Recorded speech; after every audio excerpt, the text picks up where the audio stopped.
ലഹരിയും സിനിമയും. ഇന്ന് വിൻസി അലോഷ്യസ് എന്ന് പറയുന്ന നടി, പൊന്നാനിക്കാരിയായിട്ടുള്ള നടി, അദ്ദേഹം കേസ് കൊടുക്കുകയും ആ കേസിൽ നിന്ന് പിൻവാങ്ങുകയും ഞങ്ങൾ ഇത് സിനിമയ്ക്കുള്ളിൽ തീർക്കാമെന്ന് പറയുകയൊക്കെ ഉണ്ടായി. അതോടൊപ്പം തന്നെ ഇന്നലെ ഷെയിം ടോം ചാക്കോ ഇന്നലെ നടത്തിയൊരു സ്റ്റേറ്റ്മെൻറ്റ് കുടുംബപരമായിട്ടുള്ള പ്രശ്നങ്ങൾ കൊണ്ടാണ് വിൻസി ആ കേസ് കൊടുത്തത് എന്നുള്ളതാണ് പറഞ്ഞത്.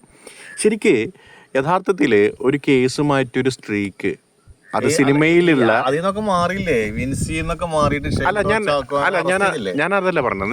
ഞാൻ പറയുന്ന സിനിമയുടെ ആളുകള് പൂർണ്ണമായിട്ടും അതായത് ഷെയിം ടോച്ചാക്കോ പറഞ്ഞ മൊഴി കൊടുത്തിട്ട് അറിയോ, വിൻസി ആ സബ്ജക്റ്റ് ഒക്കെ ഒഴിവാക്ക്. നമുക്ക് ഷെയിം ടോച്ചാക്കനെ എന്തിൽ അറസ്റ്റ് ചെയ്തു? ലഹരി. അല്ല, ഞാൻ ചോദിക്കുന്ന ചോദ്യം എത്രേ ഉള്ളൂ. മലയാള സിനിമയില് ഒരു സ്ത്രീക്ക് ഒരു കേസുമായി മുന്നോട്ട് പോകാൻ പോലും സാധിക്കാത്ത രീതിയിലേക്ക് പോകുന്നു. അതാ സ്ത്രീയല്ല പിന്നോട്ട് പോയത്. ഇവിടെ എന്താ സംഭവിച്ചാല് അത് പേടിച്ചിട്ടാണ്, അവസരങ്ങൾ കുറയുമെന്ന് പറയുന്നത്. ഈ വിൻസി പറഞ്ഞ രണ്ടുപേരും എന്താണ് ഒരേ സുഹൃത്തുക്കൾ കൂടിയാണ്. കുടുംബ സുഹൃത്തുക്കളാണ്. ഈ ഷൈൻ ടോം ചാക്കോന്റെ പേര് പറയാൻ ആരും ഉദ്ദേശിച്ചിരുന്നില്ല, ഉദ്ദേശിച്ചിട്ടില്ല. അതിങ്ങനെ പൊതുവെ പറയുമ്പോ അതെ പറഞ്ഞുള്ളൂ. അവരെന്താണ് സിനിമയിൽ അങ്ങനെ ഉണ്ടായി, ഞാൻ അഭിനയിച്ച ഒരു സിനിമയിൽ ഇങ്ങനെ ഉണ്ടായി. ഈ ഷൈൻ ടോം ചാക്കോ ഇന്റർവ്യൂല് പോലും കോലം കെട്ടലാണല്ലോ അദ്ദേഹത്തിന്റെ ഒരു രീതി. അത് മമ്മൂട്ടിയൊക്കെ ഇരിക്കുന്ന ഇന്റർവ്യൂലൊന്നും അദ്ദേഹം ഒന്നും ചെയ്യാറില്ല. ഇല്ല, അദ്ദേഹത്തിന്റെ ഒരു മേധാവിത്വം. കഴിഞ്ഞ ദിവസം മനോരമയുടെ ഒരു ഇന്റർവ്യൂ നാളെ ഇറങ്ങിപ്പോയി. അത് ആള് പറയുന്ന കാര്യം വളരെ പ്രധാനമാണ്. ഇപ്പൊ കേരളത്തിലെ സിനിമയിലെയും കേരളത്തിലൊക്കെ ലഹരി ഉൽപ്പന്നങ്ങളിലൊക്കെ പിടിക്കപ്പെടുന്നത് സാധാരണക്കാരാണ്. പക്ഷെ ആരാണ് ഇവർക്ക് ലഹരി എത്തിക്കുന്നത്? ഇത്തരം വൻകിട മാഫിയ ഉണ്ടല്ലോ, അതിലേക്ക് എന്താണ് അന്വേഷണം പോകാത്തതെന്നാണ് ആര് ചോദിക്കണത്? ഷെയിം ടോം ചാക്കോ ചോദിക്കണത്.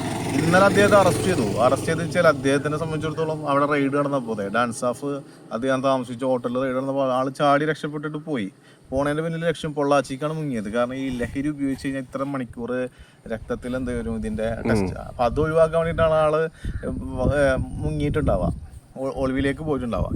പിന്നെ ഇത് ബ്ലഡ് ടെസ്റ്റ് ചെയ്യുമ്പോൾ ഇത് കാണില്ലല്ലോ എന്നാണ് പറയപ്പെടുന്നത്. അങ്ങനെയൊക്കെ പറയുന്നുണ്ട്. പക്ഷെ ആള് വന്നിട്ടൊരു മൊഴി കൊടുത്തു. ഞാൻ മാത്രമൊന്നല്ല, പ്രമുഖരായ പലരും ലഹരി ഉപയോഗിക്കുന്നുണ്ട്. ഇതെന്താ സംഭവം എന്നറിയാം? ഈ പാർട്ടി മൂഡ് എന്ന് പറയും. പാർട്ടി എന്ന് പറഞ്ഞാൽ ഒരു എന്റർടൈൻമെന്റ് സെലിബ്രേഷൻ മൂഡില് ഇന്ന് എല്ലാവരും അത് വിവാഹങ്ങളിൽ ഉപയോഗിക്കുന്നുണ്ട്. എനിക്ക് കിട്ടിയ സൂചന, ഒരു ഈ ആഘോഷങ്ങളുണ്ട്, പൂരം, നേർച്ച, പള്ളിപ്പെരുന്നാളൊക്കെ ഉണ്ടല്ലോ. അതില് ഈ പറഞ്ഞ ചെറുപ്പക്കാർ നടത്തുന്ന ചില ക്ലബ്ബുകൾ നടത്തുന്ന ഈ പ്രോഗ്രാമുകള്, എഴുന്നള്ളിപ്പുകള്, നേർച്ച, അതിലേക്കൊക്കെ ചെറിയ രീതിയിലേക്കൊക്കെ വലിയ രീതിയിലേക്ക് ഡ്രഗ്സ് വരുന്നുണ്ട്. പണ്ട് കള്ളുടിക്കലായിരുന്നു, കുപ്പി പൊട്ടിക്കലായിരുന്നു നമ്മളെ ഒരു പൂരത്തിനും ഓണത്തിനും അങ്ങനെയൊക്കെ രീതിയിൽ. ഇപ്പോ ആ രീതിയിലേക്ക് വന്നു. കലാലയങ്ങളിൽ ഇത് ഉപയോഗിക്കുന്നു, കോളേജുകളില് എന്താ പറയാ, ആ രീതിയിലേക്ക് ഇതിന്റെ വ്യാപനം വന്നപ്പോൾ സിനിമയിൽ അഭിനയിക്കണമെങ്കിൽ ഈ സാധനം കിട്ടണം എന്നുള്ള രീതിയിലേക്കുള്ള ഒരു മൈൻഡ് സെറ്റ് വന്നു. പ്രത്യേകിച്ച് കലാപരമായ ഒരു ക്വാളിറ്റി ഉള്ളവര്. ഇത് പണ്ടും അങ്ങനെയൊക്കെ തന്നെയാണ്. നമ്മൾ പറയില്ല പണ്ടത്തെ സിനിമക്കാർ നല്ലവരാണ്, അങ്ങനൊന്നുമില്ല. പണ്ട് എന്താണ് അന്നത്തെ ലഹരി, ഇതൊക്കെ അടിച്ചവർ തന്നെയാണ് അന്നത്തെ. മദ്യപാനാണല്ലോ അന്നത്തെ, കുടിച്ച് നശിപ്പിച്ച ആളുകളൊക്കെ തന്നെയാണ് എന്നുള്ളത്. അല്ല, ഇന്ന് പല ആളുകളുടെയും ലൈഫിന്റെ ഒരു ഇത് നോക്കി കഴിഞ്ഞാൽ അത് തന്നെയാണല്ലോ പ്രശ്നങ്ങൾ. പിന്നെ പ്രത്യേകിച്ച് ചില സിനിമാ നടിമാർക്ക് പ്രസവിക്കാൻ തയ്യാറല്ല.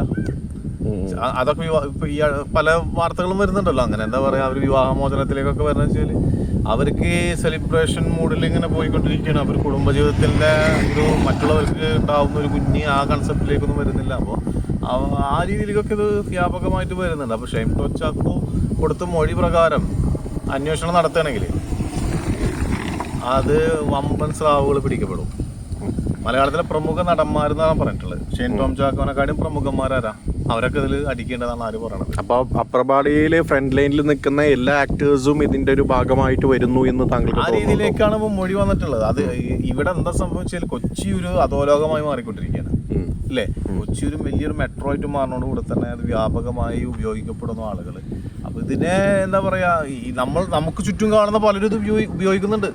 അതെ, നമ്മുടെ ചുറ്റുമുള്ള നമ്മുടെ ഈ ഗ്രാമത്തിൽ നിന്നിട്ട് നമ്മൾ സംസാരിക്കുമ്പോൾ തന്നെ അപ്പോൾ അവർ പോലും ഉപയോഗിക്കുന്നുണ്ടെങ്കിൽ ഇതൊരു ഗ്ലാമർ അല്ലെങ്കിൽ ഒരു പണം ഒഴുകുന്ന ഒരു മേഖലയിൽ ഇത് വ്യാപകമായിരിക്കും. പക്ഷേ മറ്റു പല സമയങ്ങളിൽ വന്ന വാർത്ത പോലെ തന്നെ ഈ വാർത്ത തമസ്കരിക്കപ്പെടും. കുറച്ച് ദിവസം മാത്രമേ ഉണ്ടാവുള്ളൂ.